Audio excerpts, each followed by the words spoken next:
Hello, and welcome back to another episode of International Immersion, a podcast where we seek to explore the world, examining various cultures, people, events, and whatever else that we consider interesting.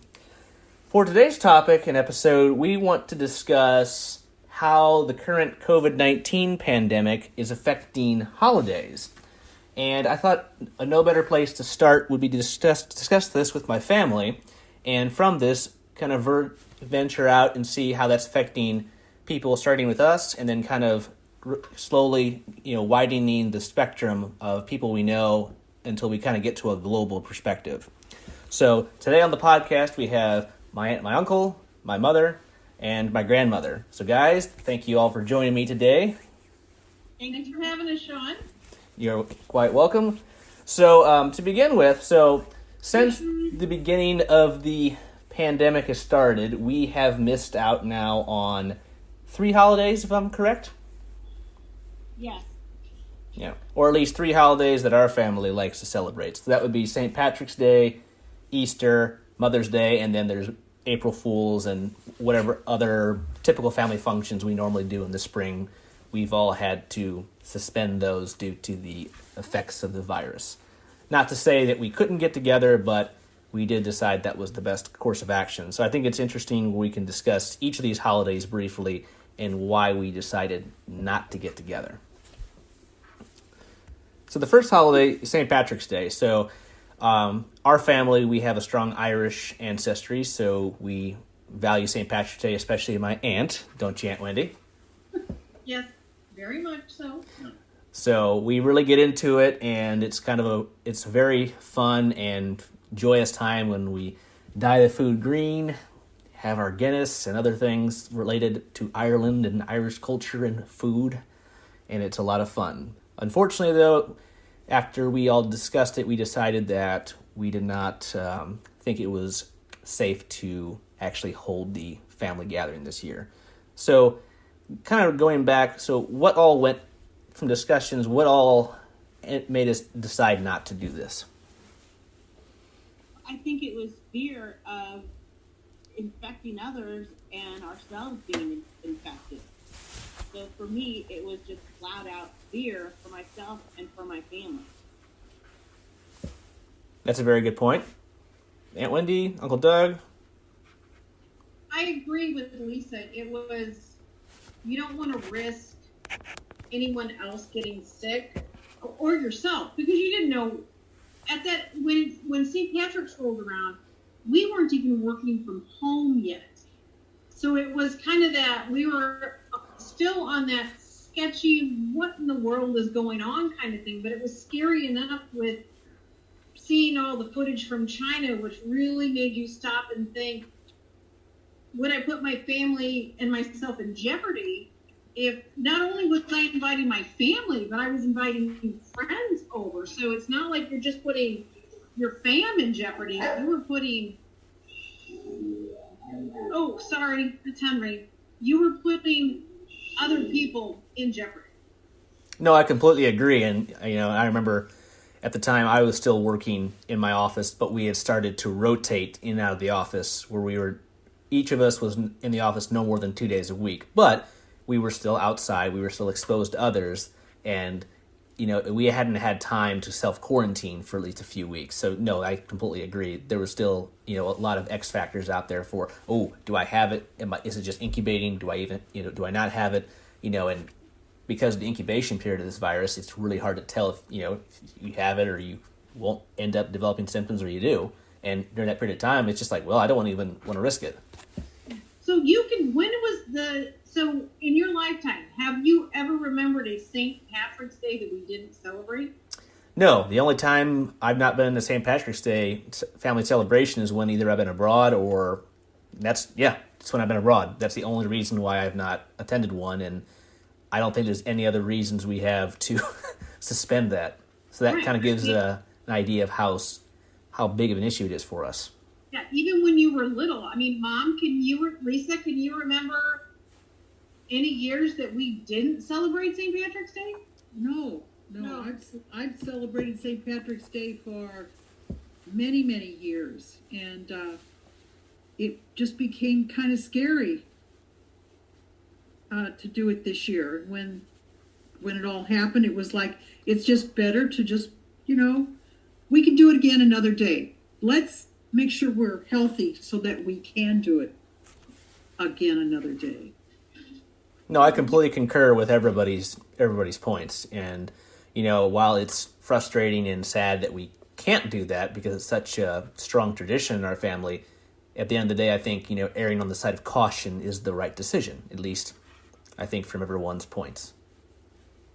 And from a timing perspective, this was before states were shutting down and people were being asked to social distance. It was right about that time you were hearing about all the cases on the East Coast and the West Coast. So even though we didn't have a lot of it known here in our metro area, we collectively as a family decided to social distance. It wasn't something that was forced upon us. So I think that was the foundation of our family gatherings diminishing, but it was our choice. That wasn't forced upon us. The other holidays, definitely different.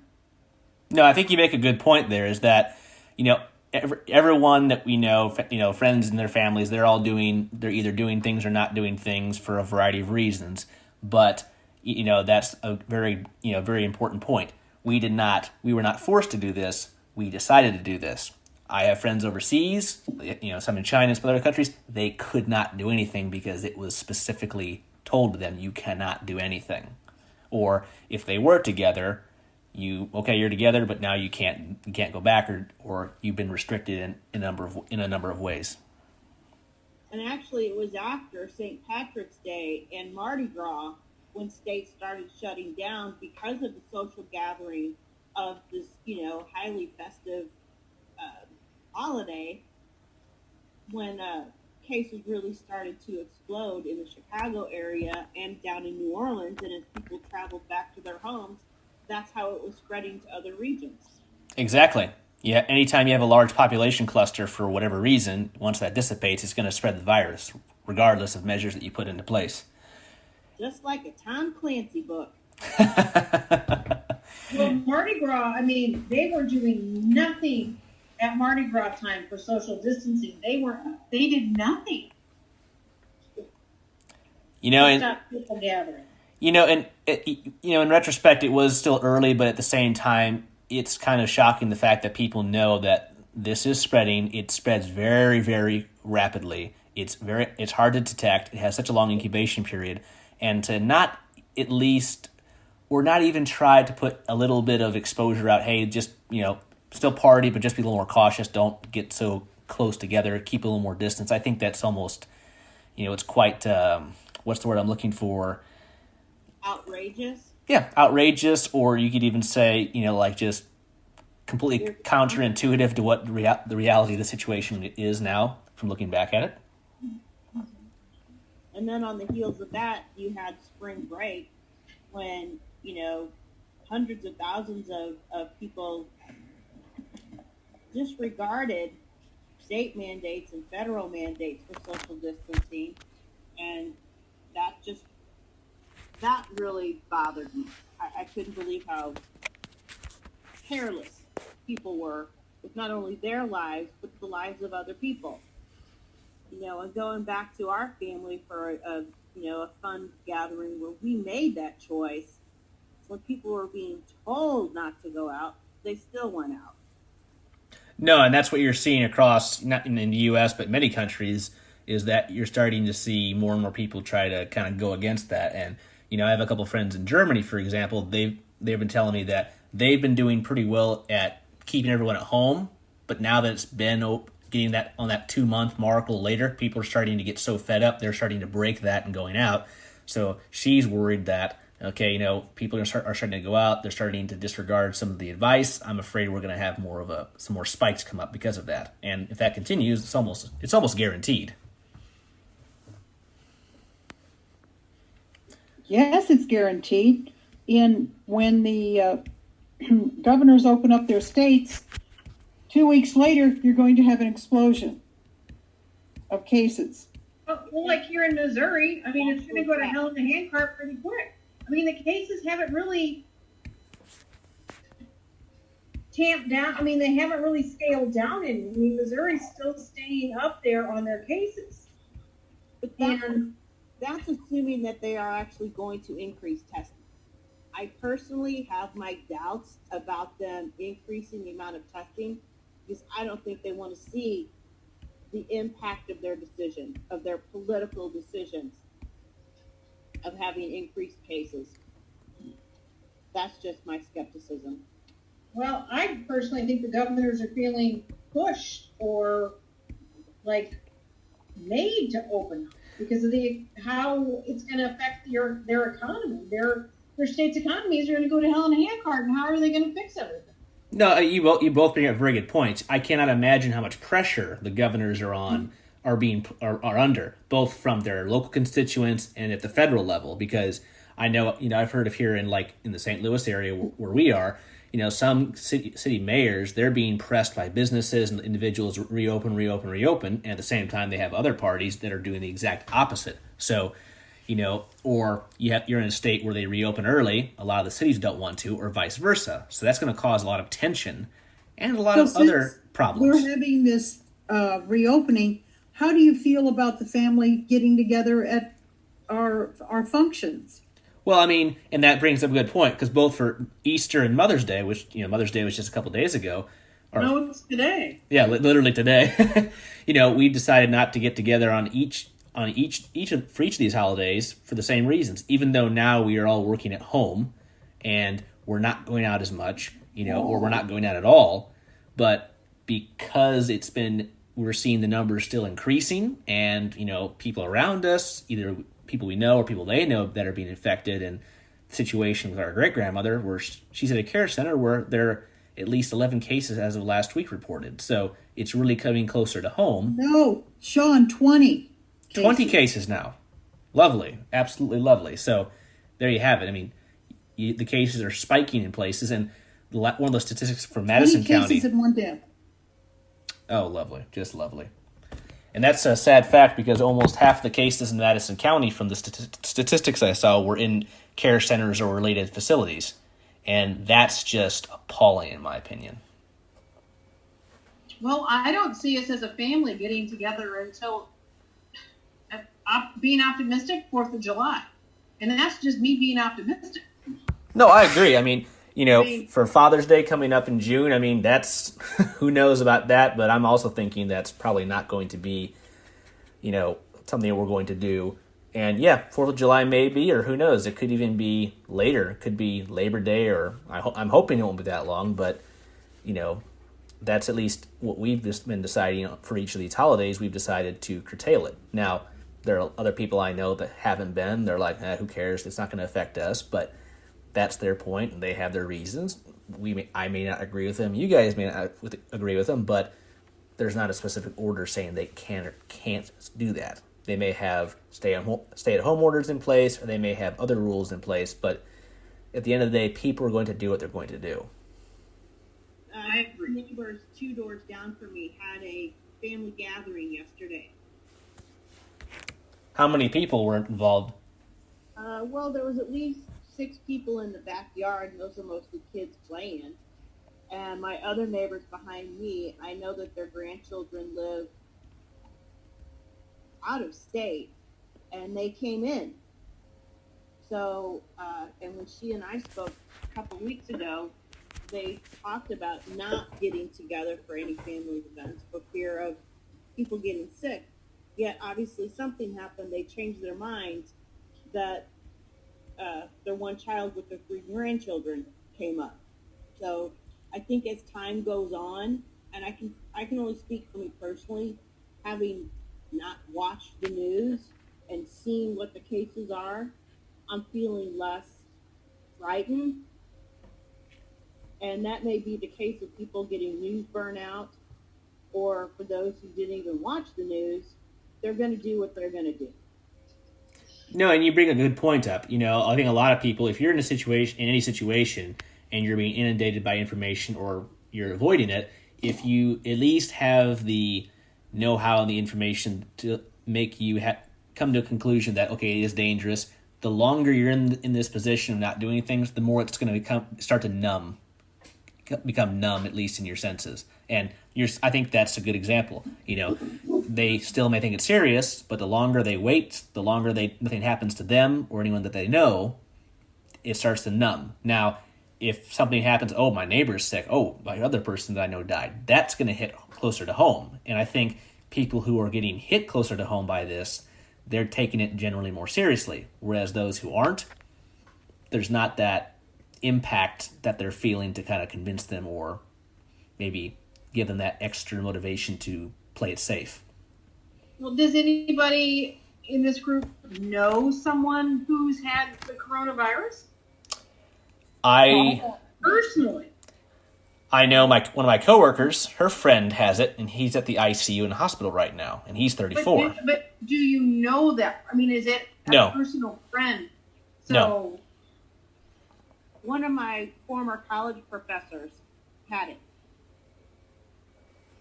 Oh, really? I found out about it through Facebook. And you said he had it, so he's come through it? Yes. That's a relief to know. Was he married? Did it affect his family? I don't know if he's still married. I know he has a daughter. He didn't go into that too much, just that, folks, this is bad, this is serious, and you don't want it. Every newscast that I've seen where they've had somebody on that had it, that's the same thing they say over and over again. You do not want this. It is very bad. And I think another big problem with this is not just, maybe news overload or just, kind of a numbing effect. It's also the amount of potential misinformation or the lack of what we don't know. Misinformation and the unknown aspects of this virus, those can cause a lot of issues, and a lot of people are like, oh, it's not a big deal, or this is not really real. It's just like, no, it is really real, and it is very dangerous. Now, granted, it's not like Ebola, MERS, or SARS to the same extent, but it makes up for that in its sheer spreadability. Well, and for me, it's the conflicting information and conflicting guidelines. One day it's, stay home, don't go out. The next day it's, oh, well, go ahead, everything's okay, it's not that bad. So lack of consistent messaging and lack of consistent communication to the population about what the facts are and not what the political biased facts are making the decisions. So I think that's had a lot to do with it. If people are looking to their leaders to make decisions and let them know what the truth is, and they're hearing conflicting information, then they're going to tune it out and form their own decisions. Yeah, at the end of the day, we all have to form our own decisions based on the facts and the evidence that is presented to us or that we find ourselves. But at the same time, a lot of people don't actually take the effort to do that. They just want to be told something, and then they go about, okay, that's what I'm told, I'm going to do that. And that goes right back to our point about holidays. We are deciding what we will and will not do based on on everything, not just what we're told, what we're finding, and kind of looking at all sources and sharing that between us as a family. And also, I'm getting good information. I agree with that, Sean. Yeah. I agree. And also, to go even further, I'm also getting information from my friends in India, my friends in Germany, my friends in China, and it gives me kind of more of a global perspective on what they're doing in their countries and how it relates, how it doesn't relate. Maybe is it more successful? Is it less successful? Take that with a grain of salt, because who knows? Because it's almost impossible to know just how bad it is in each country, because let's face it, it's impossible to know the exact numbers regardless of what measures you put into place. It's just impossible. But it gives you a little bit of a perspective outside of just what you hear around you. Okay. So do you foresee us being able to get together anytime soon? Well, I think what we were just saying is, like what Wendy was saying, I don't think that we're going to be getting together anytime before July 4th minimum. I agree with her assessment there. Wow, that's being optimistic. I don't even know about No, yeah, we still don't know about that. Wait and see. 2 years from now. Shoot.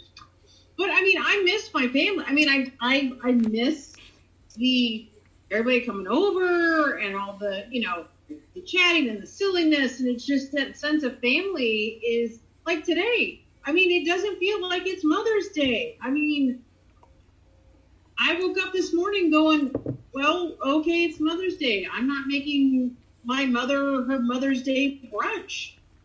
I'm not doing it. I mean, I'm not doing my traditional things I'm used to doing. And it was like... It's like, yeah, exactly. The day, in a way, it almost loses some significance because you cannot do the normal functions as a family. Sean, so true. Yes, absolutely.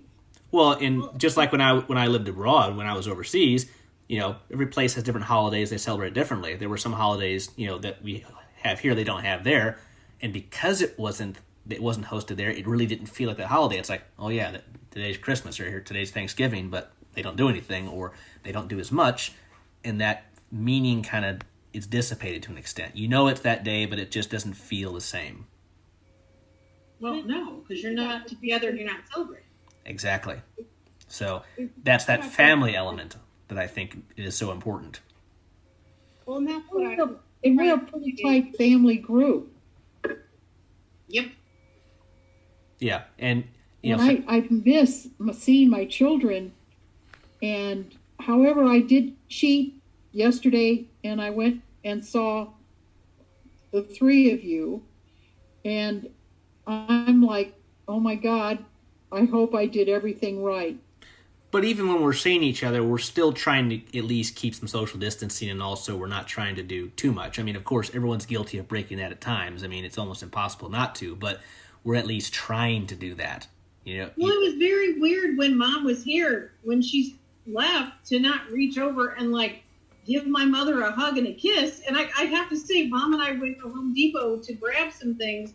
I got in my car. Mom grabbed my hand sanitizer, and she squished such a big blob in my hand. It ran through my fingers, down onto my sweatpants and onto my car seat. I'm like, Mom, it's all right. She goes, no, you got to sanitize those hands. And I was just like, holy crap. I mean, so because I didn't have gloves on, Mom was very, you have to sanitize, it. And I get it, but it's like, that's where we're at in life is, you have to develop habits like that to protect yourself. And, I will say that since this has begun, I have seen more and more people, in around me, wearing masks, using hand sanitizer, using wipes, but it's still really shocking to see how many people don't.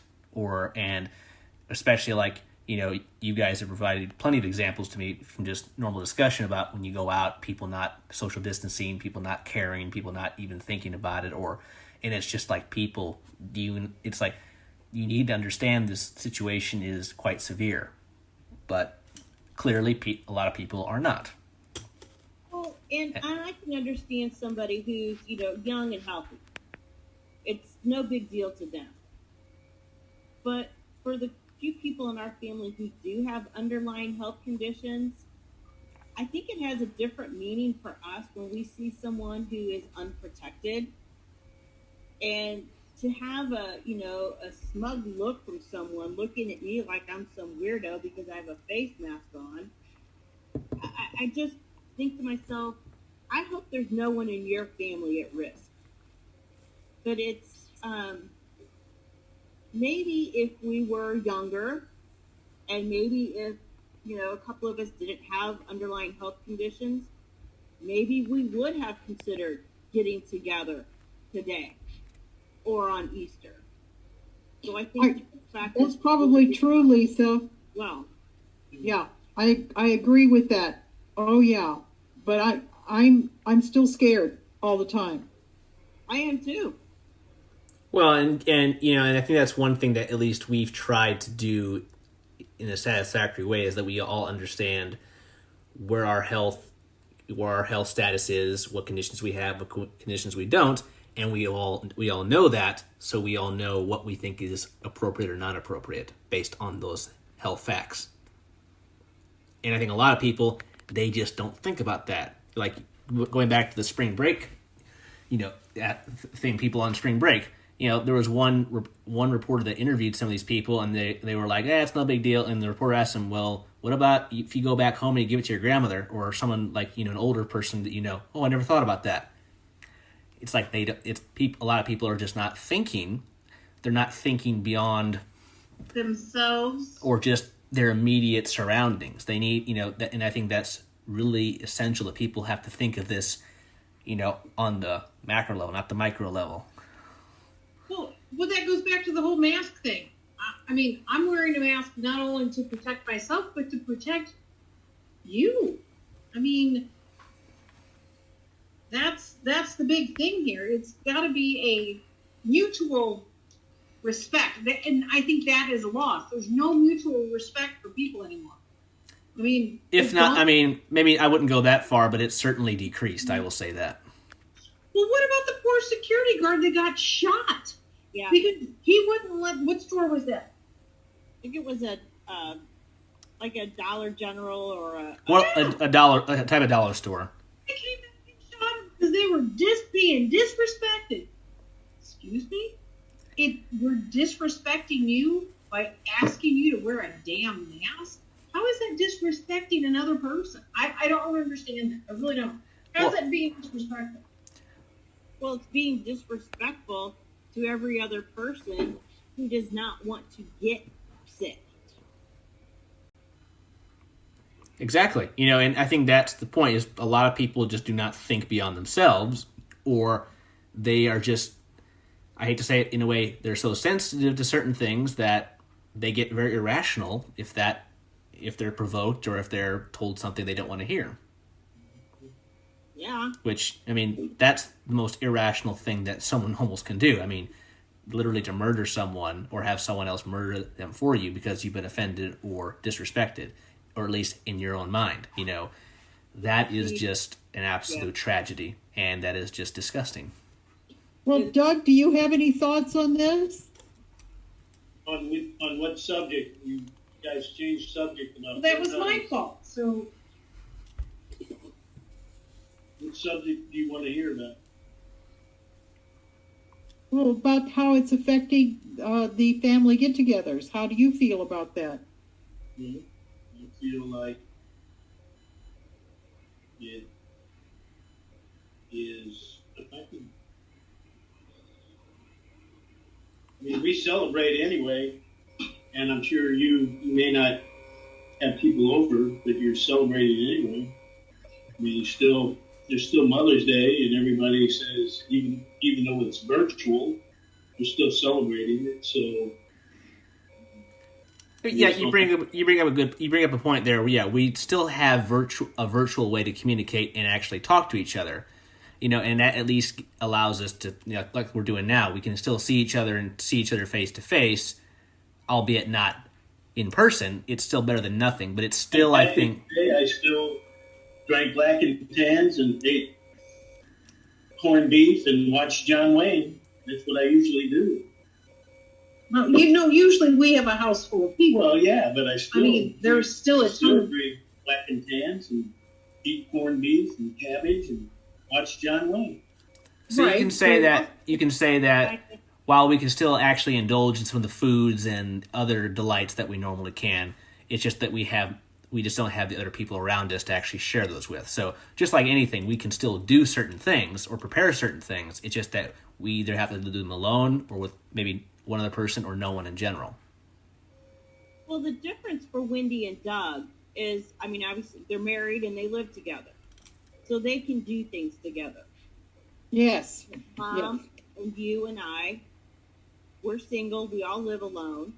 You and Mom live close to each other, so you two do see each other frequently. I don't see you guys physically at all. Because I try to stay as far away from you, no offense, as humanly possible. And I don't want to go out. But something I've been thinking about while we've been talking is, when we get together as a family, it's not just to socialize, but it's also reinforcing our bonds as a family. And when you talk about social distancing, is that going to diminish or have an effect on our family bonds? How is it going to be when we get together? Are we going to look at each other and go, "Oh, I want to hug you, but oh, I'm not sure"? You bring up a point there. I think with our family's case, I don't think it's going to be that severe. It's going to generate more yearning to actually reconnect. But the larger point, I think, across the board, it will be very interesting to see, across all the different family dynamics that you can see how that will affect them. Some people, for sure, they'll definitely be kind of drawn further apart. Others may be further together, and who know, and in a wide range of different outcomes in between. At least that's my assessment. I guess that's the sociologist in me coming out thinking about group dynamics and how it's affecting people. Yeah, humans, we are social creatures. We need social interaction to varying degrees, for our well-being. People may argue with that, but that's kind of general psychology. No, people are social creatures. I mean, that's... Yeah, whether it be... Come out of our caves. Exactly. All right, so moving on now. So we've kind of set the precedent for at least us, and we've added a little bit here and there from people we know, and a little bit from around the world. But I think from now on, we still have the choices and the discussions, about what we are going to continue to do if this does not, or if the situation does not improve, for a while. If it gets better. Vaccine by the end of the year, you don't have to worry about it. Yeah, it's possible. I mean, it's possible, but it's not possible. It's going to happen. You just said it's not possible. He said it's not. He said it's possible. I said it's not possible. It's going to happen. well, it's definitely going to happen. It depends on when exactly it gets through testing, trials, etc. There's a lot of different aspects that'll go into it. Pfizer's going to have it within Pfizer. By the end of the year, and then once it's approved by the FDA, you're going to have all kinds of vaccines. What? Hundreds of millions of vaccines. But did you hear that they're like warp speed thing? I'm not comfortable with the slap. Go ahead and do it It's quick. Get it out there, damn it. It's We not a need slap a vaccine. thing. Yes, it is. You're not doing it. You're not doing the trials. They're You're not doing doing them it. now. You're not They're doing the doing the clinicals. trials right You're now. not doing the They placebo are- test. You're not doing my. the trials that need Okay. to be done So for. Well, I think at the end of the day, I think it's important that there's the right amount of supervision and execution of everything to be done. So yeah, we will definitely get a vaccine. It just may depend on more of a specific time frame within either a year or a certain period of time when it may be produced. So yeah, it will be produced. That I do agree with. I think it depends on more specifically how long it can be mass produced. it's going to be like a flu shot, everybody. Well, I don't want to be a guinea pig for the first round of the vaccine. I don't. I'm not comfortable with the way that they're going through with. Well, how do you know that all these flu shots you get don't make you sick and die? You don't even know that. You just go there and get a flu shot. Because I've never gotten sick or died from the flu shots that I've received for the last You never 25 know years what of my life. So more or less, I think there's still and this brings up a larger point, is that there's still a lot of contention and perhaps uncertainty about when this is going to be completed. Not to say it will or it won't, but I think that's the general consensus among a lot of people. And there are different companies, labs, etc. that are working on it, and they're doing a lot, and not just in the U.S. but around the world, because everyone at the end of the day wants to have a goal to get this under control, but how quickly that will happen is going to depend on how each country and their people are going to react to it, and how they're going to execute a plan to do it. And also, it really undermines the precedent that countries need to work together. But you have to. But the thing is you have to test it on people. You have to have good results. But I don't think that they were having any good results on any of the vaccines that they've come up with so far. Pfizer is doing clinical trials. Well, so is Thermo, but I haven't heard anybody saying, "Ooh, we've got a good." That's because it's clinical trials. They may not be working. So they're going to keep developing until they find the right combination. Well, Wendy, going to your point about not wanting to be the guinea pig for the first round of vaccinations, there are people with the flu shot, which has been established for decades, who are still leery of getting that shot. Yep.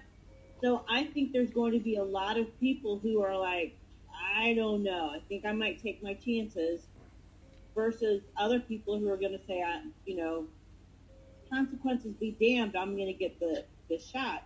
So I think it's going to be a mixed bag.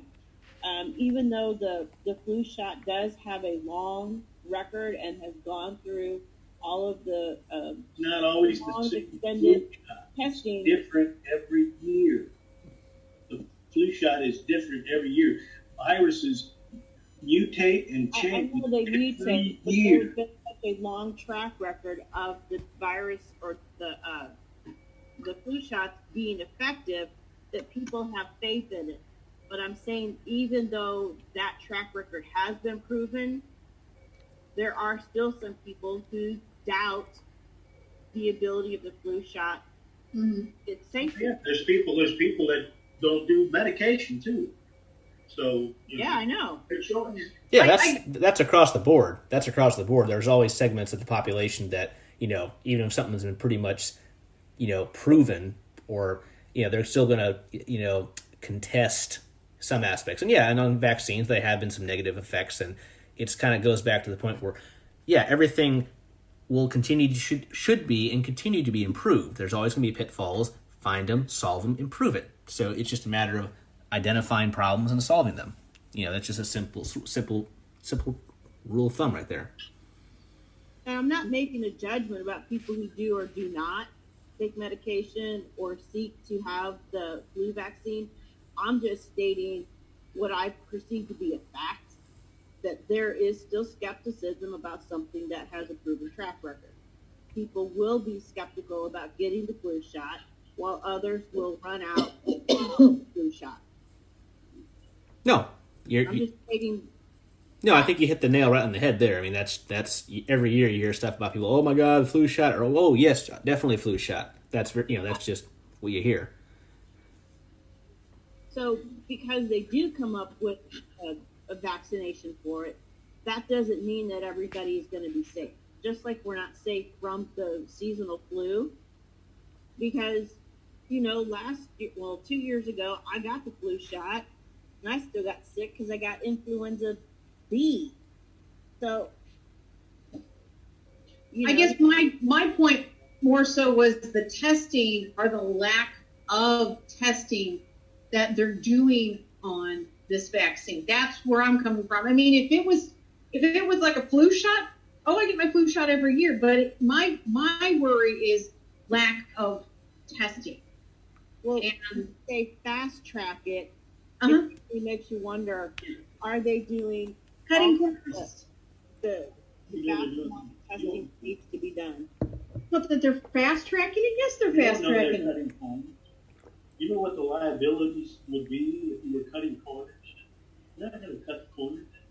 I'm going to agree with Doug. I think they want to get it right.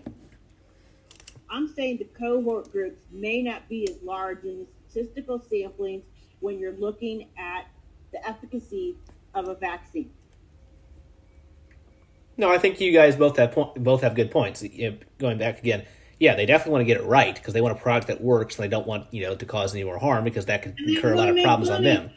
Well, yeah, and that too. And at the same time, but because of the pressure they're on, that does at least open up the possibility for some loopholes or some corners to be cut. So it's not impossible, but it's at the same time, it's not. It's at the end of the day, both elements are possible, and they're both a realistic, perspective of what may or may not happen. And so kind of taking all of these facts into consideration, all of these different arguments and thoughts that we've been discussing, they all kind of go into our own family's decisions about things, but also, everyone we know, what they're doing, what they're not doing. Everyone is considering these things, or well, at least let's hope they're considering these things, or they may be considering some, all, or whatever. At the end of the day, but at the end of the day, people in the U.S., and in many places, they're going to do what they think is right based on what they know and what they think.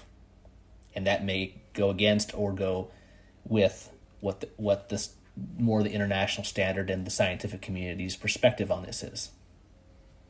All right, well, I have a question for you guys. What would it take for you to feel comfortable for us to have a family gathering? That's a very Totally, good... for me, that we're all vaccinated. Okay. And have you thought about how long that could possibly take? I've thought about it's going to take a year. It's not like going to take a year. That we won't be able to get together for a year? If that's what it takes for us to be safe, yes. Okay. Your threshold is vaccination. I'm sorry? Your threshold would be vaccinations. Yeah, Okay. to be safe. Okay. I mean, I could go tomorrow to the grocery store and accidentally touch something and then touch something else, and it's laying there. And then I come and I visit with you, Lisa, and you have this serious heart problem, and I give it to you. Well, what? I mean, it's unbelievable. That would be unthinkable to do that to you. Yeah, it wouldn't be nice. Okay. No, all right. So your standard would be vaccination. Mother, what about you? I've thought about it, and I have to tell you that since I haven't been watching the news, I'm like, maybe I'll just, I can go sit on the patio with Mom or sit on the patio with Wendy. Or maybe we could all get together if we sit outside. Well, today I turned on CNN and saw that our cases are over 1 million and that deaths are, 80? Like 1,000 people dying a day. Yeah. No, it's definitely higher than that. It's gone up. Great. Yeah, I mean, we've got like a third of the world's cases that we know of. Well, So- population. Right. I mean, relative to population, that's still a lot of cases. It's true. Consider We're testing. U.S. population compared to the entire world. But for us to get together, I'm weighing that with our own safety and my desire to be with you guys. And I'll tell you, I'm probably willing to take a little bit more of a risk to be around you guys because I miss you so much than I probably logically should. So for me, what that threshold is, I'm struggling with that because I miss my family so much. Well, I miss my children. What I'm feeling very lucky about is that I can FaceTime you.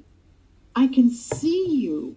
It isn't like giving you a hug or a kiss, but I can still see you. I can still tell you that I love you and see how you're feeling and looking. I'm just so thankful that I have that Technology. technology to do that. They've given out almost 9 million tests. We have 1,300,000 positive and 74,000 deaths.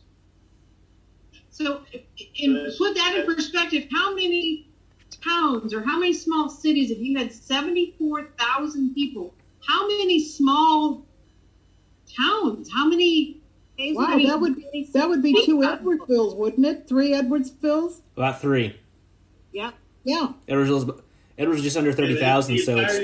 States. So if you look at it like that, then it's bad. But if you spread it out over the entire United States, it's probably mostly in New York and Chicago, New Jersey, Massachusetts. Large urban centers. California. But you know what? Each one of those cases is a person that is important to somebody else. Absolutely. I'm just saying that's how it is. Boss could be a statistic. Yeah. Okay. So Aunt Wendy, Uncle Doug, what about you? What the two of you? For me, when the cases drop, when I see that daily graph go way down to it's almost 1 or 2 cases a day, then I would, and if a vaccine isn't in place by then, I'd like to see the cases start coming down. Then I would feel more comfortable with being around you guys. Because I do go out. I mean, I go to the grocery store, I go to Home Depot, I go to Walgreens. I do go out, but I don't go out like I used to. But I do wear my mask and I sanitize and everything, but I wouldn't be comfortable being around my family until the cases drop. No, I think that's a realistic answer. Uncle Doug, what about you? Well, let's see. I'm looking at Illinois.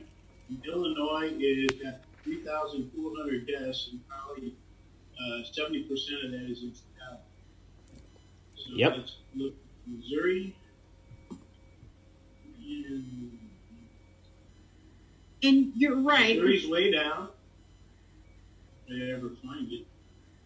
I mean, as far as cases are concerned, compared to Illinois, we're low. For me, Well, population in Missouri is considerably smaller than Illinois, so you You're have right. a population You're right. difference there. So that's going to affect the cases. I mean, but proportionally, that's the difference. What's the proportion between each population?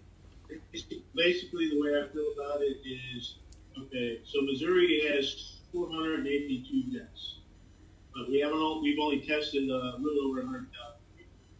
That's it? That's it. We've only tested 100,000 people. That's insane. That's why the We case did 24,000 tests last week. So Illinois, if you look at Illinois. No, I think that you know Illinois tested almost 100,000 last week. Wait, well, hold on. What would be your threshold to feel comfortable having a family gathering again? My threshold is probably not until the end of the year. Maybe not even then. What you mean, the Huh? end of this year vaccine, Doug? I'm not saying there has to be a vaccine, but I would say yeah, I probably agree with the vaccine. But I'm already playing golf, so it's not like I'm social distancing. We are social distancing on the golf course, but I'll be at Spencer T. Olin Sunday, and one person per golf court. I mean, that's as social distancing you can get. Yeah, but when you guys are teeing off, are you people congregating on the... No, there's only three per thing, and you stay 6 feet apart. Okay. I mean, it still puts you at some risk, but it's still a lot better than many other activities that people can do. So, I mean, there is that. If the gyms are going to open up, people are going to go to their gyms. Which I think is insane. Yeah, but they're supposed to be social distancing. Well, I don't care. You cough and hack on a barbell, and you don't wipe off the barbell in between. The point is, it only takes one person to make a mistake for something to happen, and it's like you can have 99% of people do what they're told. One person ruins it for everybody. I mean, that is a good point there. And to kind of go on, I would say for myself, I'm a little more, I would say, on par with my mother because I'm a little younger. I'm still pretty healthy, so I'm definitely very cautious. I would like to see a vaccine in place, but I am missing my friends and family. So I would say, and kind of going back to my aunt said, if the numbers start to decrease and there's less cases, and if I have the right information, I would feel a little safer expanding upon what I'm doing, but it would have to be an incremental process for me. Well, how do you know you're getting the right information? And that's a good point. You have to kind of you have to check all the sources that are available and kind of come to your own conclusion. But you have to understand that all the sources you may get may themselves be flawed in some way.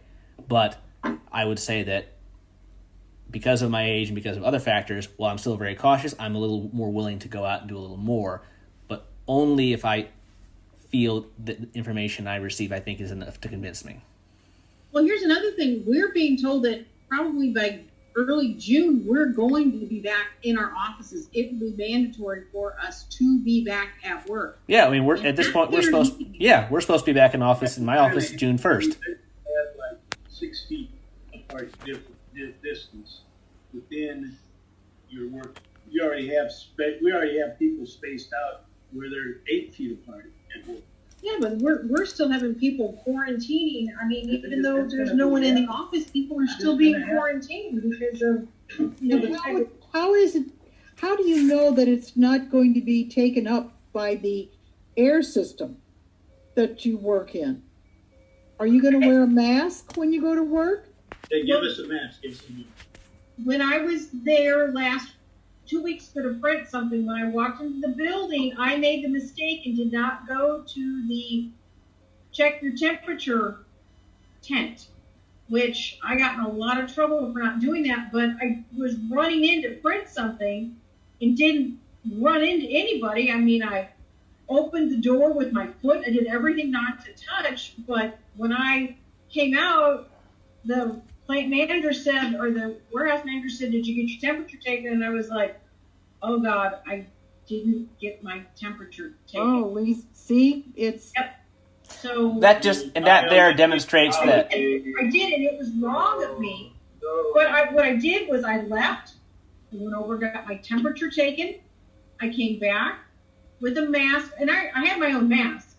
But when I went to get my temperature taken, he says, "Please take your glasses off," because they like do that thing on your forehead.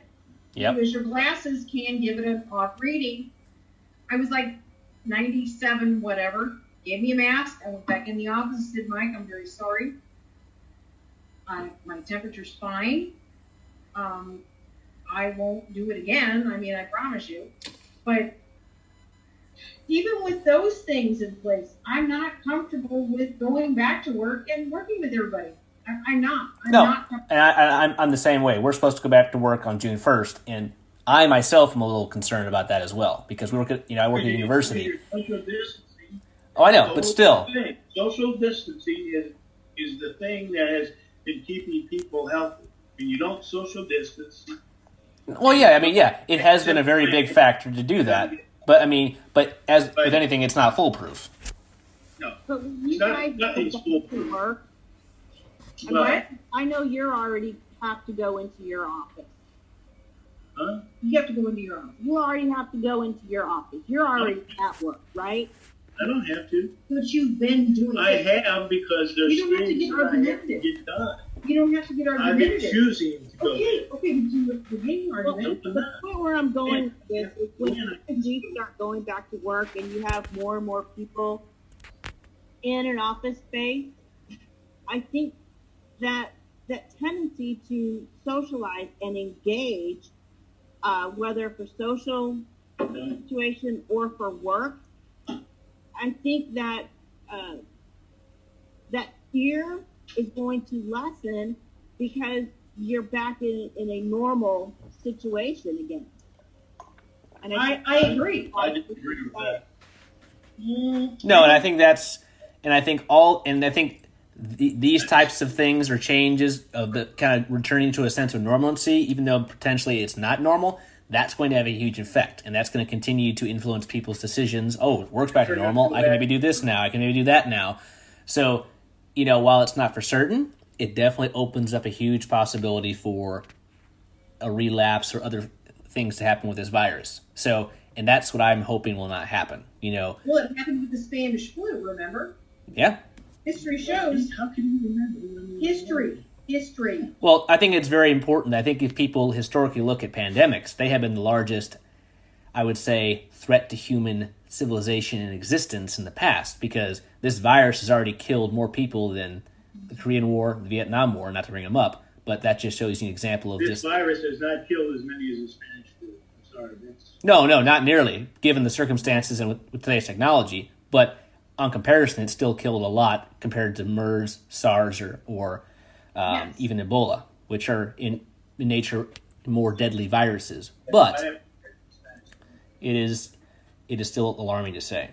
So, Right, because with the Spanish flu, it went up, it went down, and then when winter came back,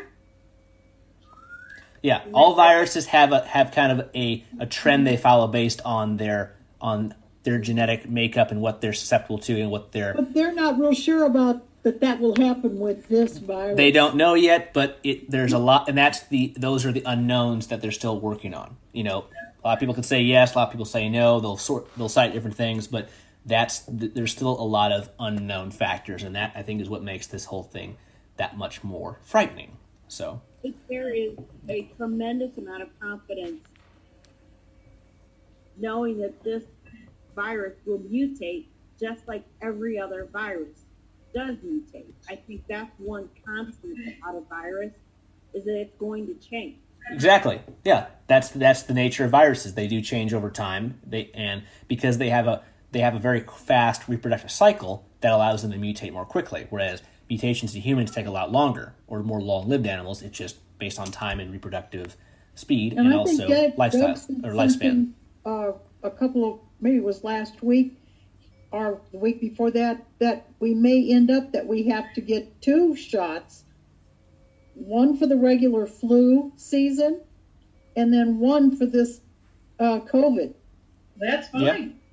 And that's, I've heard this as well, and that is a possibility, albeit we don't know yet, but it is possible. So, all right, guys, so we're about running out of time for tonight, but I just wanted to thank everyone for joining and sharing their opinions. We definitely have kind of expanded on a lot of topics beyond this, and but all of them relate to what people will do in a family setting or outside of the family setting with friends and friends and acquaintances, and all these specific things we've touched on influence people's decisions and what they will or will not do. Yeah. I think this is pretty basic to families around the world. Exactly. And like I said, from my friends around the world, their families are doing similar things or different things based on what they can and can't do in their countries, what their governments are allowing them to do, and what they're not allowing to do. And at the end of the day, it's just people are going to do what they can and can't do, or what they're willing or not willing to do. I agree. Alrighty, well, I just want to thank everyone for joining tonight and sharing your opinions and expanding upon thoughts and points of view on each of these topics relating to, holidays and how families like ours are dealing with this. So until next time, this has been another episode of International Immersion, and we will see you guys on the next episode. Please subscribe, leave us comments, thoughts, and let us know what you want us to talk about next. See you on the next one. Sean.